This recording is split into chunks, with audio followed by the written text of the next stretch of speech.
اور آج میرے سامنے سورہ المدثر ہے۔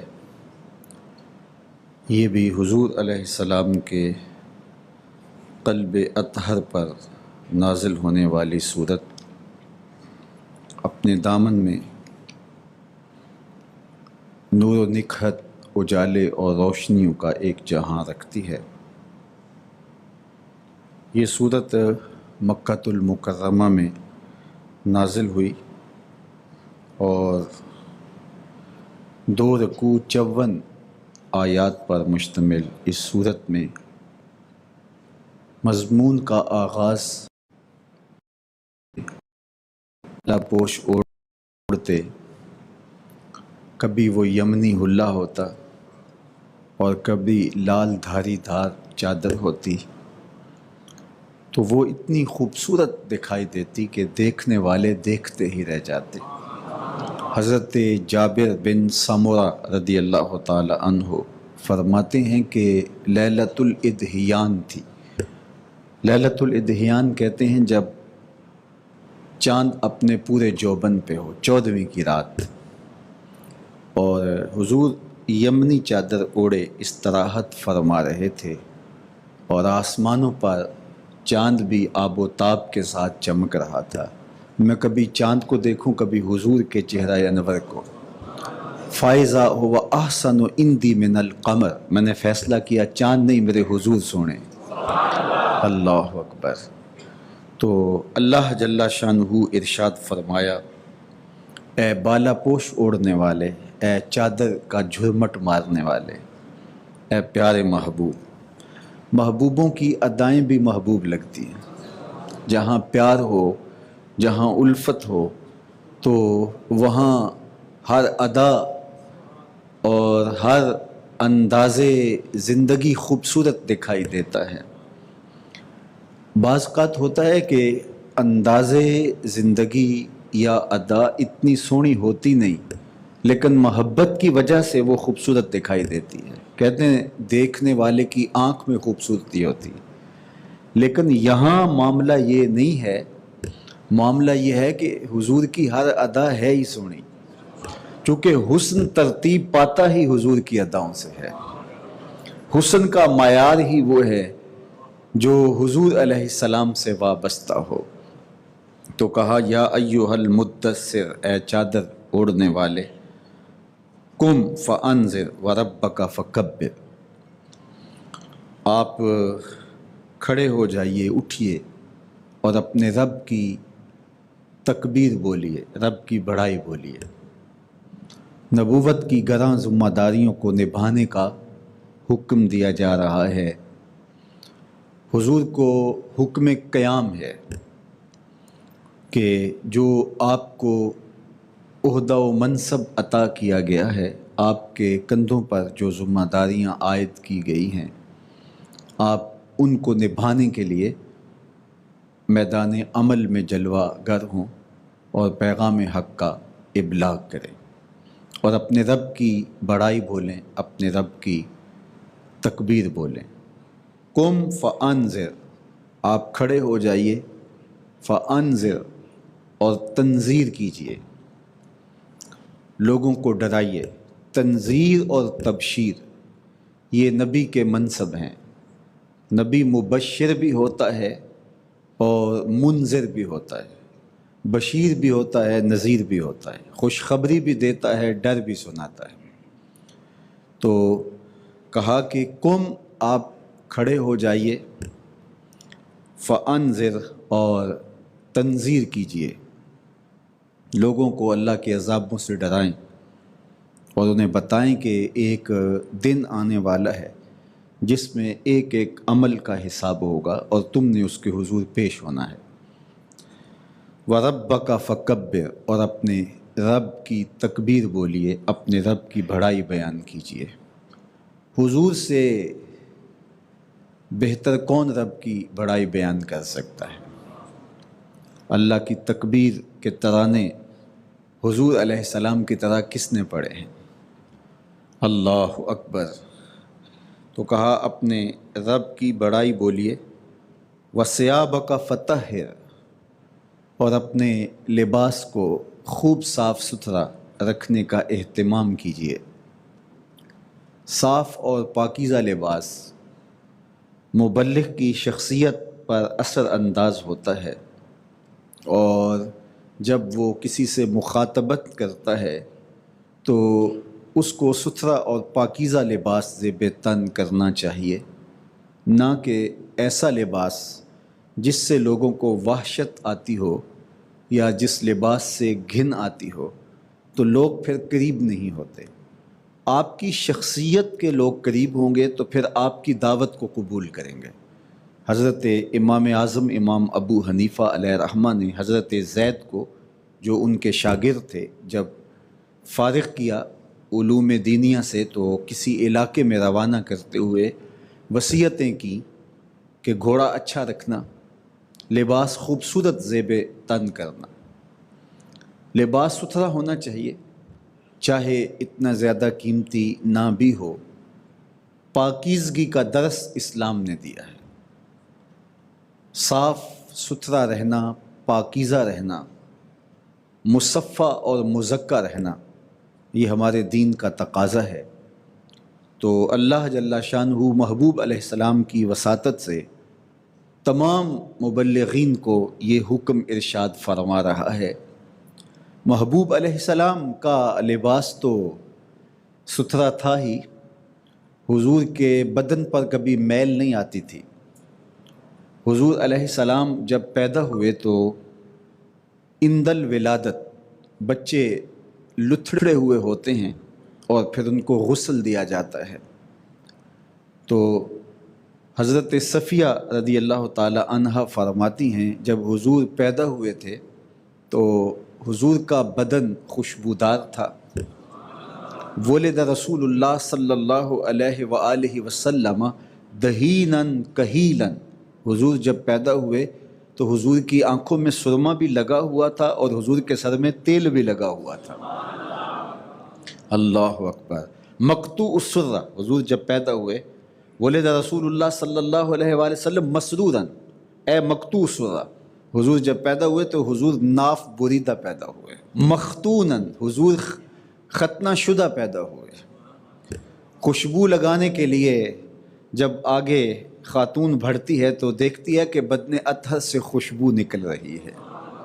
اللہ اکبر۔ جن گلیوں سے گزرتے ہیں وہ گلیاں معطر ہو جاتی ہیں، خوشبو پھیلتی چلی جاتی ہے۔ حضرت انس رضی اللہ تعالی عنہ فرماتے ہیں کہ میں نے حضور سے مصافحہ کیا، ایسا خوشبودار اور ایسا نرم اور گداز ہاتھ میں نے زندگی میں نہیں دیکھا۔ اللہ اکبر۔ تو حضور کی نفاست، نفاست طبع کیا کہنے۔ تو اللہ جل شانہ نے اپنے محبوب علیہ السلام سے تنذیر کی ذمہ داریوں کو نبھانے اور اللہ کی تکبیر اور بڑائی بولنے کا جب کہا تو ساتھ یہ تاکید مزید کر دی تاکہ قیامت تک آنے والے مبلغین کے لیے سند رہے کہ اپنے جسم کو نظیف رکھنا اور لباس کو پاکیزہ اور ستھرا رکھنا یہ کتنا ضروری ہوتا ہے مبلغ کے لیے، جس کے پیکر سے خوشبو آتی ہے اور جس کے وجود سے مہک نکلتی ہے، جب اسے بھی یہ کہا گیا وَثِيَابَكَ فَطَهِّرْ، تو قیامت تک آنے والے مبلغین کو یہ سمجھنا چاہیے۔ وَالرُّجْزَ فَاهْجُرْ، اللہ اکبر۔ اور بتوں کو تو بالکل چھوڑے رکھیے، حسب سابق، جس طرح آپ نے ہمیشہ بتوں کو ترک کیا ہے تو اس عمل کو آپ جاری رکھیے کہ بتوں کے ساتھ آپ کا تعلق نہیں ہونا چاہیے۔ وَلَا تَمْنُن تَسْتَكْثِرْ، اور اس لیے احسان نہ کیجیے کہ بدلہ زیادہ ملے۔ جب آپ کسی پر احسان کرتے ہیں تو اس سے کوئی توقع ہوتی ہے، تو بعض اوقات وہ توقع پوری نہیں ہوتی تو انسان دل گرفتہ ہوتا ہے کہ میں نے اس کے ساتھ یہ سلوک کیا، اس کا رویہ آگے سے کیا ہوا۔ تو آپ جب کسی کے ساتھ نیکی کرنے جا رہے ہیں تو صلے اور ستائش کی آرزو سے بھی آپ کو اپنے آپ کو باہر نکال لیں، پھر آپ کو تکلیف نہیں ہوگی کہ اس نے رویہ کیا اختیار کیا۔ اب میرے اور آپ کے آقا و مولا حضور ختمی المرتبت جان کو جوکھوں میں ڈال کے اور ہر طرح کی نعمتیں اور ہر طرح کی آسودگیاں ترک کر کے صعوبت برے سفر کر کے لوگوں تک پہنچ کے ان تک پیغام حق کا ابلاغ کرتے ہیں، ان کی بھلائی کے لیے، ان کی خیر کے لیے، ان کی بھلائی کے لیے، لیکن ان کے رویے کتنے تلخ رہے۔ طائف کے بازاروں میں جو کچھ ہوا وہ کیا تاریخ فراموش کر سکتی ہے؟ کیا جو خیر کا پیغام لے کر آئے، جو دعوت حق لے کر آئے، اس کے ساتھ یہ سلوک ہونا چاہیے؟ تو اللہ نے اپنے محبوب کو اس ذمہ داری کے منصب پر بٹھاتے ہی کہا کہ محبوب آپ اللہ کی رضا جوئی کے لیے عمل کو جاری رکھیے، اس کا اجر کیا ملتا ہے، یہ لوگ رویہ کیا اختیار کرتے ہیں، پھول برساتے ہیں یا پتھر مارتے ہیں، آپ اس کی پرواہ نہ کیجیے، جس رب کی رضا جوئی آپ کا مقصود ہے اس کو نگاہوں میں رکھیے اور سفر جاری رکھتے چلے جائیے۔ اور یہی وجہ تھی کہ جب حضور نے طائف والوں سے اذیت ناک اور مشکل ترین حالات دیکھے اور فرشتے نے آ کر کہا اگر آپ کہیں تو ان پہاڑوں کو آپس میں ہم جوڑ دیتے ہیں اور یہ پس جائیں گے، چونکہ انہوں نے حضور پر سنگ باری کی تھی۔ روایات میں آتا ہے کہ وہ پتھر مارتے حضور کے قدموں پہ۔ ان کے 3 سرداروں کے پاس حضور پیغام حق لے کر گئے تھے اور انہوں نے اس دعوت کو مسترد کر دیا۔ تو آقا کریم نے فرمایا کہ میں تمہارے بھلے کی یہ باتیں تمہیں کہی ہیں، تمہاری سمجھ میں آ جائیں تو انہیں قبول کر لو، اور اگر تم اس کو قبول نہیں کرتے تو تمہاری مرضی، خیر کا سودا ہے، لے لو، نہیں لیتے تو میرا راستہ چھوڑ دو۔ اب اس کو میرے اور تمہارے درمیان رہنا چاہیے، اہل مکہ تک یہ بات نہ پہنچے، چونکہ وہ میرے مخالفین ہیں۔ جب انہیں یہ پتہ چلے گا کہ طائف میں جا کر کے بھی پذیرائی نہیں ہوئی اور لوگوں نے ان کی دعوت کو مسترد کر دیا ہے، تو وہ اس پر نشانہ تضحیک بنائیں گے، اذیت دیں گے، تانے دیں گے، آوازیں کسیں گے۔ تو ٹھیک ہے، میں نے خیر کا سودا تمہیں دیا بغیر کسی غرض کے، تم قبول کر لیتے تمہارا بھلا ہوتا، تم نے نہیں لیا، ٹھیک ہے، یہ بات میرے اور تمہارے درمیان رہے۔ انہوں نے کہا ہم کیوں اس کو راز رکھتے پھریں، اور اوباشوں کے ہاتھ میں پتھر دیے، اور حضور جب طائف سے باہر نکلنے لگے تو کہا کہ ان پر سنگ باری کرو، تو حضور علیہ السلام کے پاؤں پہ پتھر مارتے، حضور پاؤں اٹھاتے تو وہ دوسرے پاؤں پہ پتھر مارتے، شدت درد اور احساس کرب سے حضور بیٹھ جاتے تو ان کے 2 گھنڈے آگے بڑھتے اور حضور علیہ السلام کو کندھوں سے پکڑ کے اٹھاتے اور مشق سنگ زنی کرتے۔ مبارک جسم لہو لہان ہو گیا، نالین خون سے بھر گئے، اور پھر حضور ایک باغ میں چلے گئے اور اداس نامی ایک غلام آپ کے لیے کچھ انگور لے آیا۔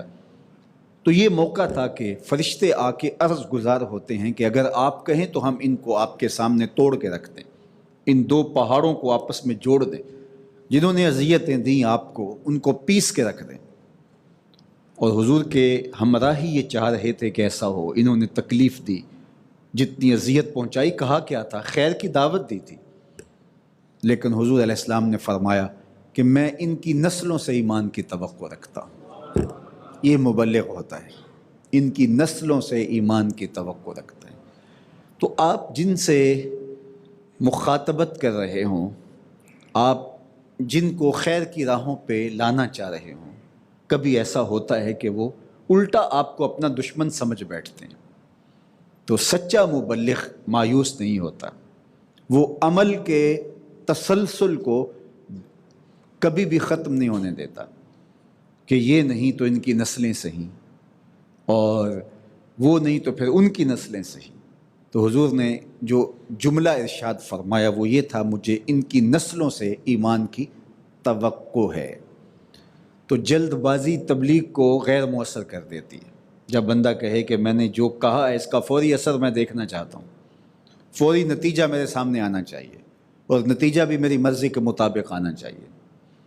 تو طائف کا سفر اگرچہ اذیتوں سے بھرا ہے، مبلغ میں اس کے لیے اتنی روشنی ہے اور اتنا حوصلہ ہے طائف کے سفر میں، راہ خدا کے مسافر کے لیے، مبلغ کے لیے، کہ جب اس کو تبلیغ کے راستے میں اذیتیں پہنچتی ہیں، لوگوں کے کھردرے رویے سہنے پڑتے ہیں، اور لوگوں کی مقاومتیں، مخالفتیں، جن کی خیر خواہی کے جذبے سے اس کا سینہ ایک عجیب کائنات ہوتا ہے اور وہی اس کی مخالفت کر رہے ہوتے ہیں، تو وہ آخر نفس تو لگا ہے انسان کے ساتھ، تو انسان پھر تھوڑا سا کہتا ہے کہ اچھا یار یہ عجیب لوگ ہیں، تو فوراً طائف جب یاد آتا ہے کہ یہ جتنے بھی تکلیفیں دے رہے ہیں، جتنی بھی اذیتیں پہنچا رہے ہیں، یہ طائف والوں کی تکلیفوں کے برابر تو نہیں ہیں۔ تو میرے حضور علیہ السلام کو جب یہ کہا گیا کہ ہم ان پتھروں کو، پہاڑوں کو جوڑ کر کے ان کو پیس دیں، ان کی چیخوں کی آوازیں آپ کے کانوں تک پہنچیں گی، لیکن فرمایا اللہم اہد قومی فإنہم لا یعقلون، اے اللہ انہیں ہدایت دے دے، یہ مجھے جانتے نہیں، ان کے پاس چراغ عقل نہیں ہے، اور فرمایا مجھے ان کی نسلوں سے ایمان کی توقع ہے۔ تو اس لیے مبلغ خلوص کے ساتھ کام کرتا رہتا ہے۔ فذکر انما انت مذکر، اللہ نے قرآن مجید میں ایک دوسرے موقع پہ فرمایا محبوب آپ نصیحت کرتے جائیے، چونکہ آپ کا کام نصیحت کرنا ہے، وہ نہیں مانتے تو یہ ان کا کام ہے۔ وہ ایک درویش وضو کر رہا تھا تو کوئی بچھو ایک لکڑی کے اوپر پانی کے بہاؤ پہ جا رہا تھا اور کبھی ڈوبتا کبھی تیرتا، تو انہیں ترس آیا تو بچھو کو پکڑ لیا اور باہر نکالنے لگے، تو انہوں نے جب بچھو کو ہاتھ میں پکڑا تو اس نے ڈنگ مار دیا، تو درد سے فوراً ہاتھ جھٹکا، وہ پھر گر گیا، پھر نکالنے لگے تو اس نے پھر ڈنگ مار دیا، 7 مرتبہ ایسا ہوا۔ تو جو خادم ساتھ بیٹھا تھا اس نے کہا حضرت یہ بار بار ڈنگ مارتا ہے اور آپ اس کو نکالنے کی کوشش میں لگے؟ فرمایا وہ اپنی بری عادت سے باز نہیں آتا، میں اچھی عادت سے باز کیسے آ جاؤں؟ تو اس کا کام اس کی فطرت میں رکھا ہوا ہے، بچھو ڈنگ ہی مارے گا اور کیا کرے گا، تو میرا کام ہے اس کو بچانا، تو میں اس کے کھردرے رویے کے باوجود اس کو نکالنے کی کوشش میں لگا رہوں گا اور وہ کامیاب بھی ٹھہرے۔ تو اس لیے مبلغ کے لیے تسلسل اپنے عمل میں، جد و جہد اپنے عمل میں، اور پھر ایک وقت آتا ہے کہ اثر ضرور مرتب ہوتا ہے۔ روز ایک قطرہ پتھر پہ بھی گرتا رہے تو ایک دن پتھر میں بھی سوراخ ہو جاتا ہے۔ مسلسل محنت نتیجہ خیز ہوتی ہے، اس لیے کبھی بھی محنت کو ترک نہیں کرنا چاہیے اور جد و جہد کو کبھی بھی ترک نہیں کرنا چاہیے۔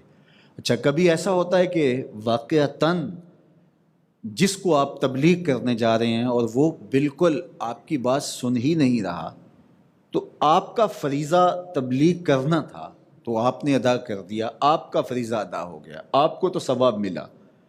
اب اس کو اگر ثواب نہیں مل رہا، اس کو اگر جو ہے وہ اس کا اثر نہیں ہو رہا، تو یہ اس کا کام ہے، اور اللہ اس کے بدلے میں آپ کو اور جگہ سے لوگوں کو فائدہ دے دے گا، اور آپ کی تبلیغ کو جب اللہ مؤثر بنائے گا تو پھر راستے کھلیں گے۔ یہ جو محنتیں کی تھیں آپ نے بنجر زمینوں پر اور سخت رویہ اور کھردرا انداز رکھنے والے لوگوں پر، پھر اس کا اثر آپ ان پر دیکھیں گے۔ طائف کے بازاروں میں، مکے کی گلیوں میں ان کے سخت رویوں کو حضور نے برداشت کیا، اور کتنی دیر تک ان پر محنت کی، لیکن انہوں نے قبول نہیں کیا۔ اور پھر جب حضور علیہ السلام مدینہ المنورہ میں جاتے ہیں، اور پھر کوئی زیادہ محنت کرنے کی ضرورت ہی نہیں پڑی، بلکہ حضور کی زبان سے لفظ نکلتے ہیں اور ادھر دلوں میں پیوست ہوتے ہیں، اور یہاں تو کئی سال لگ جاتے تھے ایک بندے پر محنت کرتے ہوئے، اور ادھر حضور کی زبان سے کلمات نکلتے ہیں، ادھر آواز آتی ہے اذا جاء نصر اللہ والفتح ورأیت الناس یدخلون فی دین اللہ افواجا۔ محبوب آپ اپنی آنکھوں سے دیکھ رہے ہیں کہ لوگ دین میں ایسے داخل ہو رہے ہیں جس طرح فوجیں آ رہی ہیں، تو پھر وہ منظر بھی دیکھنے کا نصیب ہوا، اور وہ گھڑیاں بھی حضور علیہ السلام نے دیکھی۔ تو اس لیے مبلغ کو مسلسل محنت کرنی چاہیے، اس کا نتیجہ کوئی بھی ہوتا ہے۔ وَلِرَبِّكَ فَاصْبِرْ، اور اپنے رب کے لیے صبر کے دامن کو مضبوطی سے پکڑے رکھیے، صبر کے ساتھ آگے بڑھتے رہیے اور اپنے رب پر ہی بھروسہ رکھیے۔ فَإِذَا نُقِرَ فِي النَّاقُورِ، اللہ اکبر، جب سور پھونکی جائے گی، فرشتہ مستعد کھڑا ہے، حضرت اسرافیل علیہ السلام، وہ اس کو پھونکنے کے لیے اللہ کے حکم کے منتظر ہیں۔ اللہ نے پھر فوراً اس منظر کو بیان کرنے کے بعد ارشاد فرمایا اگر کوئی مانتا ہے تو اچھی بات ہے، اگر نہیں مانتا تو کوئی بات نہیں ہے، اللہ کی گرفت سے باہر تو نہیں جا سکتا۔ اللہ نے انسانوں کو ہدایت سے محروم نہیں رکھا، دعوت ہدایت ان کے لیے رکھی ہے، پیغمبر بھیجے ہیں، اور کبھی بھی قافلہ انسانی کو اللہ نے ہدایت اور دعوت سے محروم نہیں رکھا، بلکہ اس کائنات کا پہلا انسان، پہلا نبی بھی ہے، تاکہ انسانیت کا قافلہ کبھی بھی اس دولت سے، ہدایت کی دولت سے محروم نہ رہے۔ تو لیکن اس کے باوجود اگر کوئی نہیں مانتا تو میاں اللہ کو کیا پرواہ ہے؟ تو وہ وقت تو آنے والا ہے جب سب نے اس کے حضور آنا ہے۔ تو فرمایا فَإِذَا نُقِرَ فِي النَّاقُورِ، اللہ اکبر، اور جب سور پھونکا جائے گا، فَذَلِكَ يَوْمَئِذٍ يَوْمٌ عَسِيرٌ، تو وہ دن دشوار دن ہے کافروں پر، وہ دن آسان نہیں ہے، عَلَى الْكَافِرِينَ غَيْرُ يَسِيرٌ، کافروں پر آسان نہیں ہے، اوکھا دن ہے کافروں پر۔ 50,000 سال کا وہ ایک دن ہوگا، مقدارہ 50,000 سنہ، 50,000 سال کا ایک دن۔ دن کی طوالت دوپہر لمبی ہو جائے اور بھوک اور پیاس کی شدت بھی ہو تو پھر بتائیے وہ دوپہر کاٹنی کتنی مشکل ہوتی ہے، اور آپ کھڑے بھی دھوپ میں ہوں، اور وہ دن کتنا لمبا ہے؟ 50,000 سال کا۔ زمین تانبے کی، سورج 1.25 میل پہ آ جائے گا، اب رخ الٹا ہے، سیدھا ہو جائے گا۔ زمین میں اب قوت جاذبہ ہے، جو حرارت اور گرمی آتی ہے زمین اس کو جذب کرتی ہے، پھر جب تانبے کی ہو جائے گی تو قوت جاذبہ نہیں رہے گی، بلکہ اس گرمی سے مزید زمین سے بھی آگ نکلے گی، زمین سے بھی حرارت پیدا ہوگی، اور لوگ برہنہ بدن حشر کے دن اپنے اپنے اعمال کے حساب سے پسینوں میں شرابور موجود ہوں گے۔ تو وہ دن کتنا سخت ہوگا، وہ آسان تو نہیں ہوگا۔ اللہ اکبر۔ تو فرمایا کہ وہ دن آسان نہیں ہے، وہ دن بہت سخت دن ہے، جب کوئی گھٹنوں تک، کوئی ٹخنوں تک، کوئی کمر تک پسینے میں شرابور ہوگا، کسی کو پسینے کی لگام دی جائے گی، کوئی پسینے میں ڈوبا ہوا ہوگا، اور وہ ہمارے پسینے کی طرح پسینہ نہیں ہوگا، وہ اتنا بدبودار ہوگا کہ اگر اس کا ایک قطرہ اب زمین پہ ڈال دیا جائے تو اس کی بدبو سے جانوروں کے دماغ بھی پھٹ جائیں، اور اتنا گرم ہوگا کہ اگر پہاڑ پہ اس کا ایک قطرہ ڈال دیا جائے، ابن رجب حنبلی لکھتے ہیں کہ پہاڑ پگھل جائیں اس کی حدت سے، اس کی گرمی سے۔ اس پسینے میں لوگ شرابور ہوں گے، اور دن کاٹنے سے کٹے گا ہی نہیں، 1 سال 2 سال 10 سال کا نہیں، 50,000 سال کا دن۔ تو اللہ فرماتا ہے کہ وہ دن پھر کتنا سخت ہوگا۔ اللہ اکبر۔ فرمایا فَذَلِكَ يَوْمَئِذٍ يَوْمٌ عَسِيرٌ، وہ بڑا سخت دن ہوگا، عَلَى الْكَافِرِينَ غَيْرُ يَسِيرٌ، کافروں پر نرم نہیں ہوگا، کافروں پر بڑا سخت دن ہوگا۔ اللہ اہل ایمان کے لیے وہ دن آسان فرما دے گا، بلکہ ایسے ہوگا جیسے عصر سے لے کر مغرب تک کا وقت ہوتا ہے، اور وہ دن گزر جائے گا۔ اور 7 اشخاص کے بارے میں حضور نے ارشاد فرمایا کہ اس دن اللہ کے عرش کے ٹھنڈے سائے تلے ہوں گے۔ عادل حکمران، وہ جوان جس کی جوانی عبادت میں گزری، وہ شخص جس کا دل مسجد کے ساتھ لٹکا ہوا ہے، وہ شخص کہ جس کو کسی نے دعوت گناہ دی، کسی خاتون نے، یا خاتون ہے تو کسی مرد نے، اور وہ صاحب منصب اور صاحب جمال بھی تھی، اس نے کہا انی اخاف اللہ، میں اللہ سے ڈرتا ہوں۔ وہ 2 شخص جو اللہ کے لیے آپس میں پیار کرتے ہیں، جب ملتے ہیں تب بھی اللہ کے لیے، جدا ہوتے ہیں تب بھی اللہ کے لیے۔ وہ شخص جس نے صدقہ دائیں ہاتھ سے کیا، بائیں کو خبر نہیں ہونے پائی۔ وہ شخص جس نے تنہائی میں اللہ کو یاد کیا، یاد کرتے کرتے اس کی پلکیں بھیگ گئیں، آنسو ٹپکنے لگے۔ تو فرمایا قیامت کے دن جب کوئی سایہ نہیں ہوگا، اللہ ان کو اپنے عرش کا ٹھنڈا سایہ نصیب فرمائے گا۔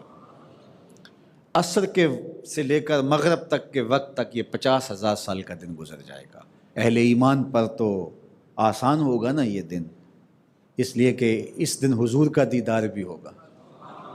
اللہ اکبر۔ وہ کسی نے کہا تھا نا جسے کہتے ہیں محشر، عید ہے اہل سنت کی، ایک طرف دیدار حق ہوگا، ایک طرف صورت محمد کی صلی اللہ علیہ وآلہ وسلم۔ وہ تو پھر عید کا دن ہوگا جس دن حضور کا دیدار ہوگا۔ وہ کیسا حشر کا دن ہوگا کہ حضور کا دیدار ہوگا، یہ تصور ہی نحال کر دیتا ہے۔ ایک بزرگ سے کسی نے کہا کہ کوئی ایسی بات بتاؤ کہ تشویق جنت پیدا ہو، جنت میں جانے کا شوق پیدا ہو جائے، کوئی ایسی بات بتاؤ، اس میں کیا ہے؟ شوق جنت ایک مومن کے دل میں ہونا چاہیے۔ تو کہا کہ وہ شوق بڑھ جائے تو کوئی ایسی بات بتاؤ۔ تو انہوں نے دو لفظی بات بتائی، اس سے آپ کا شوق بھی بڑھ جائے گا۔ اس بزرگ نے کہا جنت میں حضور ہوں گے، جنت میں حضور ہوں گے صلی اللہ علیہ وآلہ وسلم۔ تو یہ شوق کو مہمیز لگا دیتی ہے بات کہ وہاں حضور ملیں گے، حضور کی زیارت ہوگی۔ اللہ اکبر۔ تو کہا وہ دن بڑا سخت ہوگا اور نرم نہیں ہوگا کافروں کے لیے۔ اس دن انہیں پتہ چلے گا کہ پیغمبروں کا انکار کتنا مہنگا پڑا، دین کی تکذیب کتنی مہنگی پڑی، دین کا تمسخر اڑانا، قرآن کو ترک کر دینا کتنا مہنگا پڑا۔ بڑا سخت دن ہوگا۔ ذرنی ومن خلقت وحیدا، اے محبوب چھوڑ دیجیے اسے جس کو میں نے تنہا پیدا کیا، جس کو میں نے اکیلا پیدا کیا۔ کہتے ہیں اس سے مراد ابو جہل ہے کہ اس کو رجل وحید کہتے تھے اور وہ ڈٹ کے انکار کرتا تھا، بلکہ اگر کوئی اسلام لانے کی کوشش کرتا تو اس کو بھی منحرف کرنے کے لیے اپنی تمام تر صلاحیتیں صرف کر دیتا۔ جب سورہ حامیم نازل ہوئی تو ولید بن مغیرہ نے اس کو سنا اور سن کر کے اس نے کہا کہ یہ تو بڑا عجیب کلام ہے۔ تو اس نے تھوڑی تعریف کی تو یہ اس کو بہلانے لگا اور پھسلانے لگا۔ تو اسی طرح نضر بن حارث، ولید بن ابو سفیان اور یہ ابو جہل، یہ تینوں رات کو حضور سین حرم میں قرآن پڑھتے تھے تو یہ چھپ چھپ کے سنتے تھے۔ قرآن تو پھر قرآن ہوتا ہے، یہ آپ روز آتے ہیں اور قرآن کا ایک ٹیسٹ ہے، قرآن کی ایک لذت ہے، ایک سرور ہے جو روح میں باطن میں اترتا ہے۔ اور ظاہر ہے یہ قرآن ہم پڑھ رہے ہیں، ہم سن رہے ہیں، تو جب صاحب قرآن قرآن پڑھتے ہوں گے تو رنگ کیا ہوگا۔ حضرت ابو موسیٰ اشعری رضی اللہ تعالیٰ عنہ فرماتے ایک دن فجر کی نماز تھی، حضور تھے اور سورہ والضحیٰ کی تلاوت تھی۔ کہتے ابھی تک بھول ہی نہیں سکا، چونکہ سورۃ الضحیٰ میں حضور کے حسن کا تذکرہ ہے، اور حسین حسن کا تذکرہ اور اپنے حسن کا تذکرہ خود ہی چھیڑ لے تو پھر کہانی کتنی دل آویز ہو جاتی ہے۔ اپنے حسن کی باتیں ہنسی خود ہی کرنے لگ جائے۔ حضرت ام المومنین سیدہ عائشہ رضی اللہ تعالی عنہا فرماتی ہیں ایک دن حضور نے کالے رنگ کی چادر کی بکل کی اور جھرمٹ مارا، کالے رنگ کی چادر کا جھرمٹ کیا، اور پھر مجھے کہا کیفا ترینی یا عائشہ، عائشہ بتاؤ کیسا لگ رہا ہوں۔ اللہ اکبر، بتاؤ کیسا لگ رہا ہوں۔ تو انہوں نے کہا کہ حضور چادر کی سیاہی نے چہرے کی سفیدی کو نکھار دیا، اور چہرے کی سفیدی نے چادر کی سیاہی کو نکھار دیا ہے، چادر کو بھی حسن مل گیا کہ وہ آپ سے جڑ گئی ہے۔ اللہ اکبر۔ تو ابو جہل، اخنس بن شریک، میں نضر بن حارث کہا، اخنس بن شریک اور ابو سفیان، یہ تینوں حضور علیہ السلام رات کے وقت سین حرم میں آ کے کعبۃ اللہ کے پاس بیٹھ کے قرآن پڑھتے اور یہ سنتے۔ ایک دن جب واپس اپنے اپنے گھروں میں جانے لگے تو راستے میں ایک چوک میں تینوں کی ملاقات ہو گئی۔ رات کا پچھلا پہر اور تینوں ایک دوسرے سے نظریں چرا رہے تھے، اور پھر پوچھنے لگے کدھر سے آئے ہو؟ تو سب کو بتانا پڑا، تو کہا یہ اچھی بات نہیں ہے، سارا دن مخالفت کرتے ہو اور رات کو اسی سے سن کے قرآن اور اسی سے تلاوت سن کے رات بسر کرتے ہو تو اگر قوم کو پتہ چل گیا کہ ہمارے لیڈروں کا یہ حال ہے تو وہ کیا کہیں گے؟ لیڈر قوم سے ڈرتے ہیں، چاہے انہیں پتہ ہو قوم بدھو ہے، جو مرضی کریں گے یہ قوم پھر بھی ہمیں ووٹ دے گی، لیکن پھر بھی وہ کچھ نہ کچھ بھرم رکھتے ہیں کہ ذرا قوم کو تھوڑا سا بتائیں کہ نہیں نہیں ہم بڑے خیر خواہ ہیں۔ تو انہوں نے کہا کہ اگر پتہ چل گیا قوم کو تو وہ کیا آپ کے بارے میں تاثر لے گی؟ تو کہا ٹھیک ہے، عہد کرو کل کوئی نہ آئے۔ اب جب رات پڑی اور وہ ایک نشہ لگ گیا تھا تو ابو جہل نے سوچا کہ باقی تو دو آئیں گے نہیں، چلو میں سناتا ہوں۔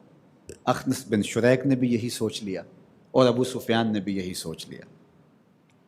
خیر جب تلاوت ختم ہوئی تو دوبارہ ایک چوک میں ملاقات ہو گئی، تو اب تو پوچھنے کی ضرورت نہیں تھی کہ کہاں سے آئے ہو، لیکن ایک دوسرے سے شرمندہ ہونے لگے اور کہا کہ یہ اچھی بات نہیں ہے کہ ہم نے وعدہ کیا اور ہر بندہ یہ سوچ کے آ گیا کہ کل کوئی نہیں آئے گا، تو پکا وعدہ کرو کہ کل کوئی نہیں آئے گا۔ کہا پکا وعدہ رہا، حلف دے دیا۔ اگلے دن تینوں نے یہی سوچا کہ اب تو کوئی نہیں آئے گا، چلو میں ہو آتا ہوں۔ تو تیسرے دن جب پھر ہوا تو چوک میں جب اب تینوں نے کہا کہ اب ادھر سے نہیں جانا ادھر سے جانا ہے، تو دوسرے چوک میں پھر ملاقات ہو گئی، تو پھر ایک دوسرے کو کوسنے دینے لگے اور کہا کہ حلف اٹھاؤ کہ آج کے بعد نہیں آئیں گے۔ باقی تو گھروں کو چلے گئے، لیکن اخنس بن شریک کو نیند نہیں آئی۔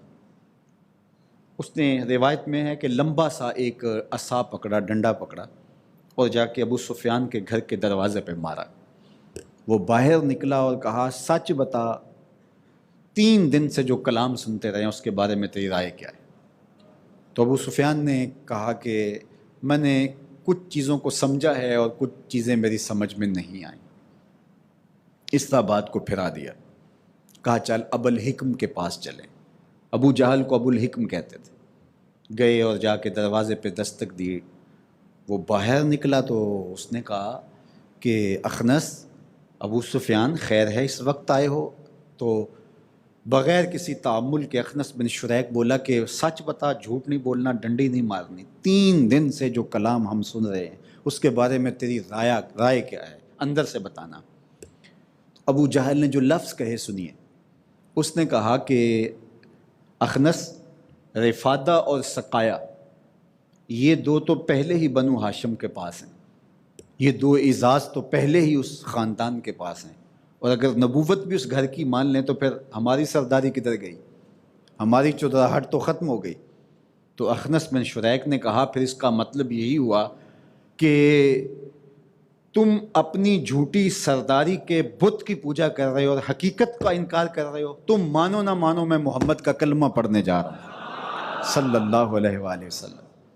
اب ابو جہل نے کہا کہ یہ اگر کلمہ پڑھ گیا تو ایک تو سردار ہے قوم کا، اور دوسرا ہمارا راز بھی فاش ہو جائے گا کہ اس نے کلمہ کیوں پڑھا اور کہاں یہ سنتا رہا۔ تو اس نے کہا کہ اچھا تم اپنے آباء و اجداد کے دین کو چھوڑنے جا رہے ہو، جن بتوں کو تیری ماں پوجتی رہی، جن بتوں کو تیرا باپ پوجتا رہا، اچھا ان کی نفی کرنے جا رہے ہو۔ تو اس طرح چکنی چپڑی باتوں میں اس کو لگا کر کے اس کو واپس کر لیا۔ علماء نے کہا کہ یہ شخص ایمان کے کنارے پہ پہنچ گیا تھا، لیکن وہیں سے واپس آ گیا اور یہ کفر پہ ہی مرا، اخنس بن شریک۔ اللہ اکبر۔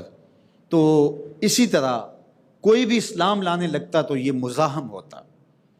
تو ایسا ہی واقعہ ہوا تو حضور بڑے دکھی ہوئے کہ یہ شخص اسلام کے نیڑے آیا تھا اور اس نے اس کو پھسلا دیا اور دور کر دیا۔ تو اللہ تعالیٰ نے اپنے محبوب کو تسلی دی۔ اللہ اکبر۔ ذرنی ومن خلقت وحیدا، محبوب چھوڑ دیں اسے چھوڑ دیں، ترک کر دیں۔ اللہ اکبر۔ ومن خلقت وحیدا، یہ وہ ہے جس کو میں نے تنہا پیدا کیا تھا۔ وجعلت له مالا ممدودا، اس کو بڑے لمبے مال دیے تھے، بڑا دولت مند تھا یہ شخص، طائف سے لے کر مکے تک اس کے ریوڑ چلتے تھے۔ تو کہا اس کو میں نے مال بھی دیا، اس کو میں نے یکتا بھی بنایا۔ وَبَنِينَ شَهُودًا، اور اس کو میں نے وہ اولادیں بھی دی جو حاضر باش ہوتی۔ یعنی اولاد کا ہونا اللہ کی نعمت ہے، لیکن جب اولاد پروان چڑھ جائے، اولاد جوان ہو جائے تو اپنی اپنی ترجیحات طے کر کے وہ ماں باپ کو چھوڑ دیتے ہیں یا ماں باپ کے ساتھ اس طرح نہیں بیٹھتے، تو یہ باپ جانتا ہے کہ وہ کس قدر اس سکم کو محسوس کرتا ہے، اس کمی کو محسوس کرتا ہے۔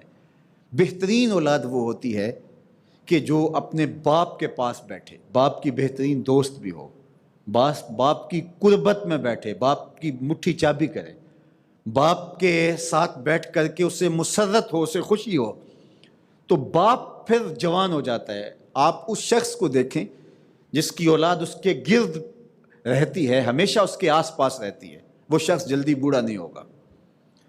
اور جس شخص کی اولاد چاہے جتنا مرضی کماتی ہے، اس کو چھوڑ کے چلی گئی یا گھر میں بھی وہ الگ بیٹھتی ہے، اور دور موجود میں تو تقریباً یہ حادثہ ہر ایک کے ساتھ ہو گیا ہے کہ باپ بیچارہ اکیلا بیٹھا ہے اور اولادیں سوشل میڈیا استعمال فرما رہی ہیں، اور باپ کے پاس بیٹھنے کے لیے اولادیں تیار نہیں ہیں۔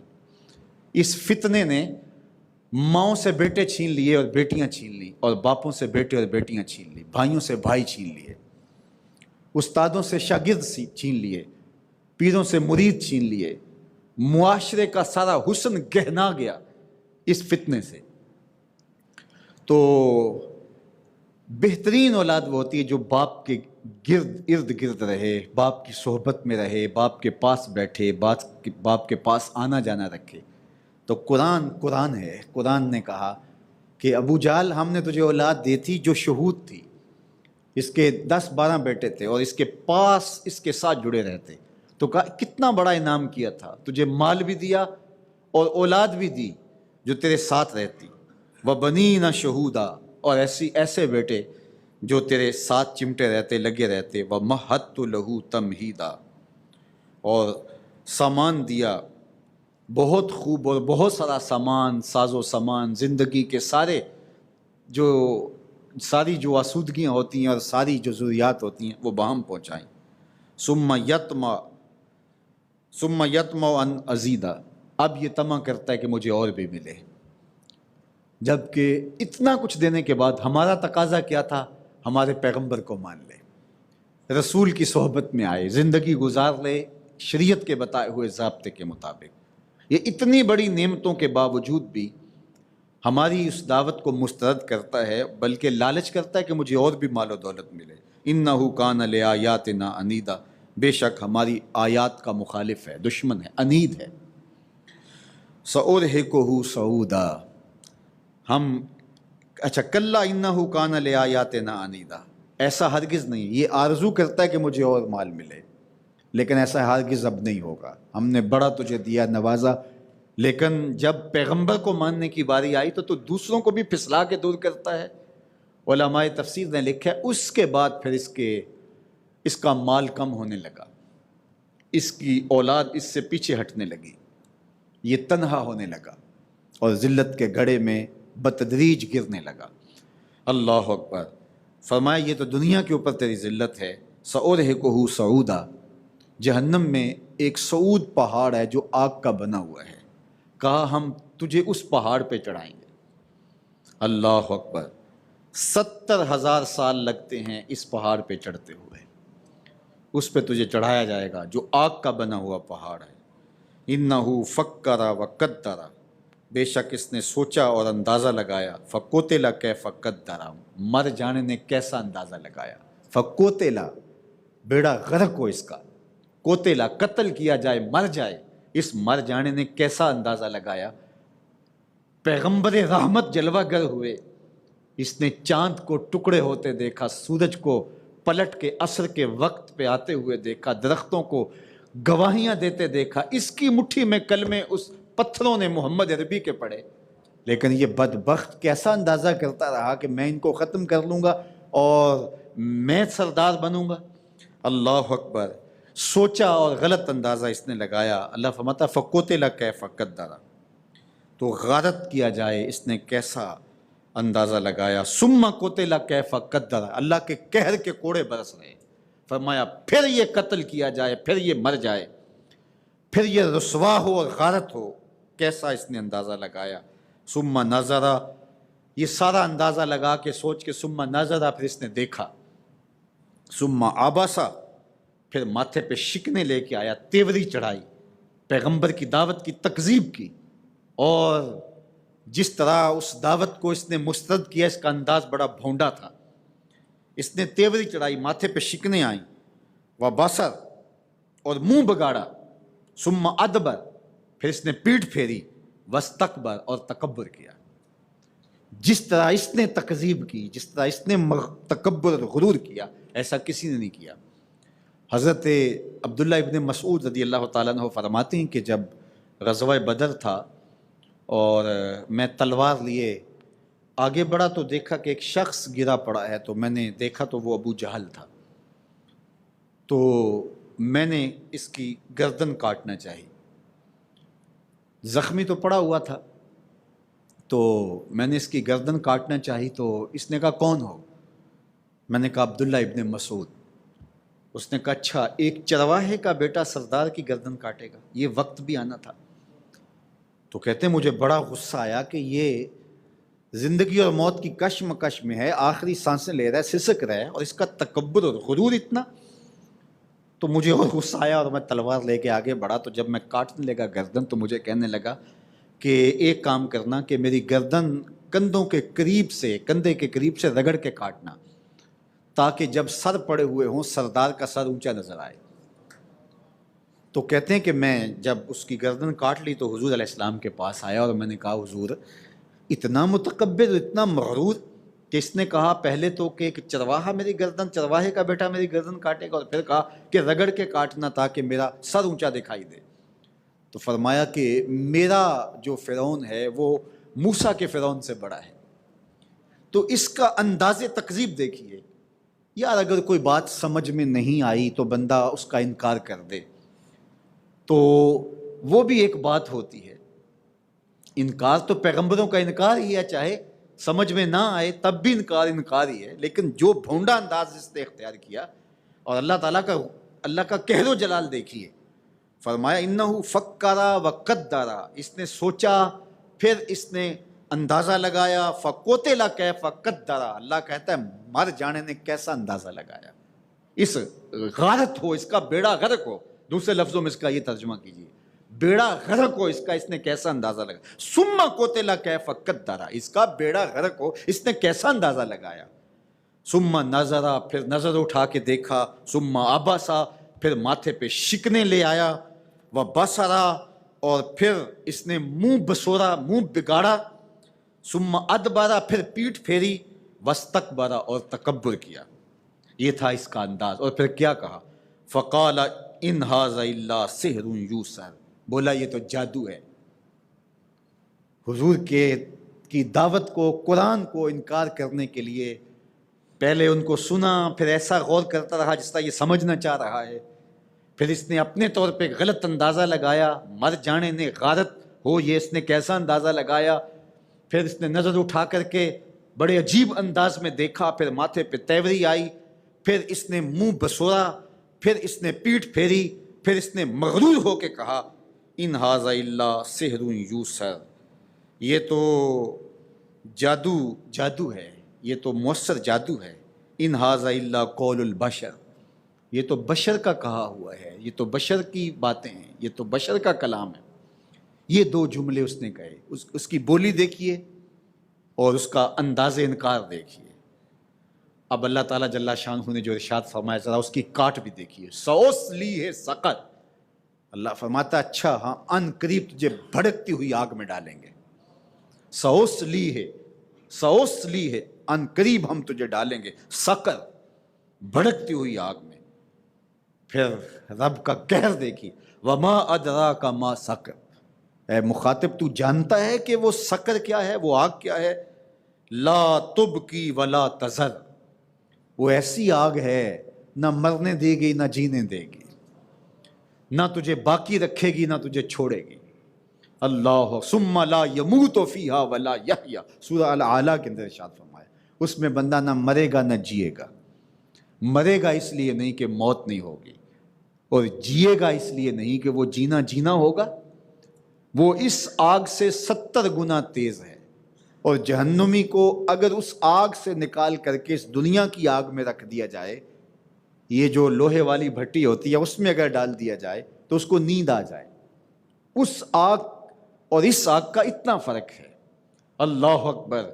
اور یہ آگ تو روشن ہے، وہ سیاہ آگ ہے اور خوفناک آگ. اور یہ آگ تو جلاتی اور خشک کرتی ہے، وہ تارکول کی طرح ابدان کے ساتھ، جسموں کے ساتھ چپک جاتی ہے. اور یہ وہ آگ کی اذیت کافر کو دینے کے لیے، مجرم کو دینے کے لیے، یہ نہیں ہے کہ یہ بدن ہوگا جو اس وقت 5 فٹ کا، 7 فٹ کا، 8 فٹ کا بدن ہے، یہ نہیں ہے، بلکہ اللہ یہ محمدی شکل چھین لے گا. 70 گز موٹی کھال ہوگی، احد پہاڑ کی مقدار پر ایک دانت ہوگا. اتنا جسم بڑا کر دیا جائے گا تاکہ زیادہ سے زیادہ عذاب کی تکلیف پہنچے. احد پہاڑ 15 کلومیٹر کے ایریے پہ پھیلا ہوا ہے. 15 کلومیٹر ایریے پہ پھیلا ہوا پہاڑ، اس کے برابر ایک دانت ہوا تو 32 دانت بتاؤ کتنے کلومیٹر بنتے ہیں.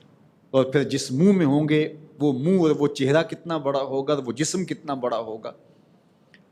تو ایسے عذاب میں مبتلا کیا جائے گا اور کھال جلے گی، پھر نئی کھال دے دی جائے. قرآن کہتا ہے ہم دوبارہ کھال بدل دیں گے. کھال جل جائے تو پھر تکلیف ختم ہو جاتی ہے، دوبارہ تکلیف دینے کے لیے کھال دوبارہ اگائے گی اور پھر وہ آگ اس کھال کو جلائے گی. تو وہ کتنا دردناک لمحہ ہوگا. تو اللہ فرمایا کہ یہ جس طرح اس نے انکار کیا، سوسلی ہے سقر، ہم اس کو آگ میں جلائیں گے. وما ادراک ما سقر، اور تم کیا جانو کہ وہ آگ کیا ہے. لا تبقی ولا تذر، نہ وہ باقی چھوڑے اور نہ وہ ختم کرے. بندہ کہتا ہے یار مر جائیں تو جان چھوٹ جائے، تو جب موت بھی نہ آئے تو پھر کیا کریں. اب تو گھبرا کے یہ کہتے ہیں کہ مر جائیں گے، مر کے بھی چین نہ پایا تو کدھر جائیں گے. وہ کتنا مشکل اور اوکھا ویلا ہوگا. موت بھی نہیں آئے گی.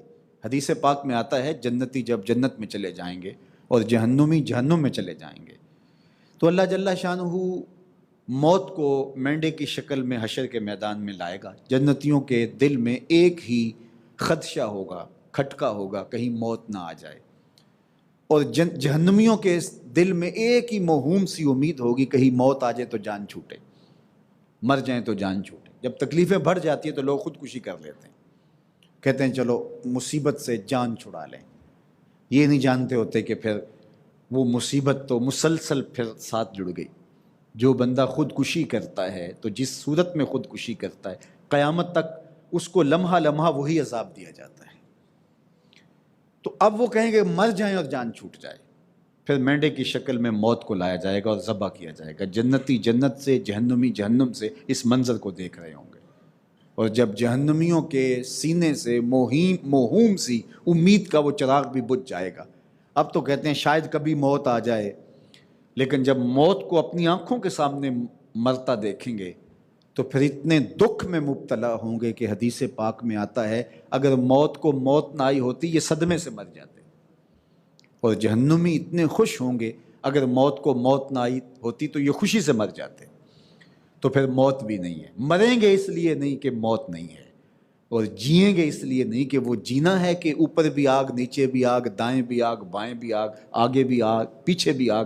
اس آگ کے اندر گھرے ہوئے، اور وہ اتنی سخت آگ کہ جلا دے، اتنی کہ جو ہے وہ ہڈیاں بھی توڑ کے رکھ دے. تو کہا کہ لا تبقی ولا تذر، نہ تو وہ باقی رہ سکیں گے اور نہ وہ ختم ہو سکیں گے. کیسی کیفیت ہوگی اللہ معاف فرمائے.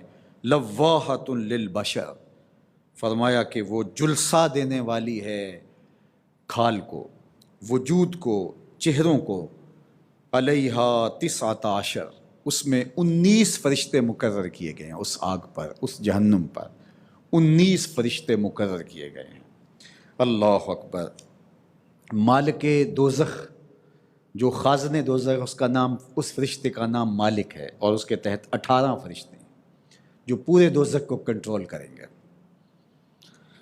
اللہ اکبر. اب ابو جہل نے کہا کہ یہ تو 19 لوگ ہیں صرف جہنم پر. تو آئیے سنیے رب نے کہا وما جعلنا اصحاب النار الا ملائکہ اور نہیں مقرر کیا ہم نے جہنم کے داروغے مگر فرشتوں کو۔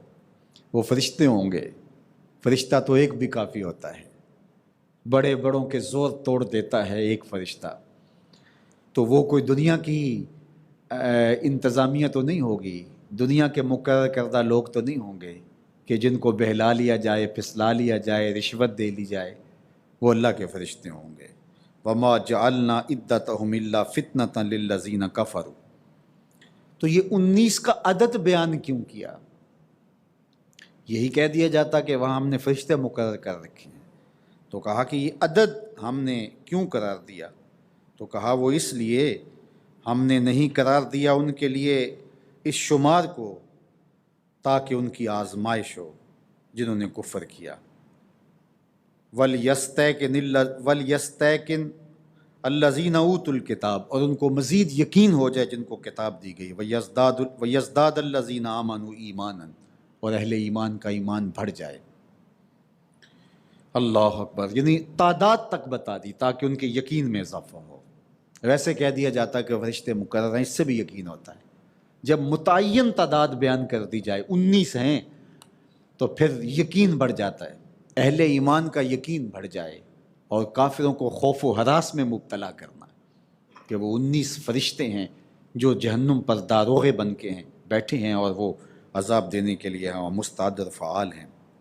وَلَا يَرْتَابَ الَّذِينَ أُوتُوا الْكِتَابَ وَالْمُؤْمِنُونَ، اور شک میں مبتلا نہ ہوں اہل کتاب اور اہل ایمان۔ وَلِيَقُولَ الَّذِينَ فِي قُلُوبِهِم مَرَضٌ، اور جن کے سینوں میں بیماری ہے وہ کہتے ہیں، والکافرون، اور کافر کہتے ہیں، ماذا اراد اللہ بہذا مثلا، اللہ کو اس طرح کی عجیب بات بیان کرنے کا کیا مقصود تھا؟ فرشتوں کی تعداد تک بتائی، گنتی تک بتائی، 19 ہیں۔ فما کذالک یضل اللہ من یشاء ویہدی من یشاء، اس لیے کہ اللہ اس سے کچھ لوگوں کو ہدایت دینا چاہتا ہے اور کچھ لوگوں کو گمراہ کرنا چاہتا ہے۔ اب جب یہ کہا گیا لو 19 فرشتے، اچھا صرف 19، تو کہا کہ یہ 19 ہی کافی ہیں تمہارے لیے، باقی رہی بات فرشتوں کی۔ وما یعلم جنود ربک الا ھو، اللہ کے لشکروں کو کون گن سکتا ہے؟ کس کو پتا ہے کہ اللہ کے لشکر کتنے ہیں؟ اللہ اکبر۔ وما یعلم جنود ربک، اللہ کے لشکروں کو کوئی نہیں جانتا، الا ھو، مگر وہی جانتا ہے۔ وہ تو تمہارے لیے اتنے کافی ہیں، 19 ہی کافی ہیں تمہارے لیے۔ اللہ کہتے ہیں جہنم والوں کے لیے تو جہنمی کافی ہوں گے، جب کوئی نکلنے کی کوشش کرے گا نیچے والے ٹانگ کھینچ لیں گے، تو ساری زندگی دنیا پر بھی ٹانگیں کھینچتے رہے، وہاں بھی ٹانگیں کھینچتے رہیں گے، تو فرشتے تو کھڑے ہوں گے۔ اللہ اکبر۔ وما یعلم جنود ربک الا ھو وما ہی الا ذکریٰ للبشر، تو کہا کہ نہیں ہے یہ نصیحت مگر بشر کے لیے۔ تو سورہ المدثر کا پہلا رکوع اللہ جل شانہ نے محبوب علیہ السلام کی دعوت کے حکم نامے پر اور تنذیر کے حکم نامے پر ارشاد فرمایا، اور پھر جن لوگوں نے اس کا انکار کیا اس کے ساتھ پھر رب سلوک کیا کرے گا، تو وہ جہنم کی ہولناکیاں بیان کی اور جہنم کا منظر بیان کیا۔ اللہ جل شانہ ہمیں کامل، اکمل اور مکمل اتباع رسول کی توفیق نصیب فرمائے۔ یہ تھوڑی سی زندگی جو اللہ کی امانت ہے، اس کو اللہ اور اس کے رسول کے بتائے ہوئے طریقے کے مطابق گزارنے کی توفیق دے۔ ہم کون ہوتے ہیں کہ اپنی خواہشات کی زندگی گزاریں؟ ہم اپنی خواہشات کو تابع کر دیں اللہ اور اس کے رسول کے، تو پھر زندگی کا جمال، زندگی کا حسن اور زندگی کی خوبصورتی نصیب ہوگی۔ اللہ مجھے آپ کو اپنی عنایات کا حظ وافر عطا فرمائے۔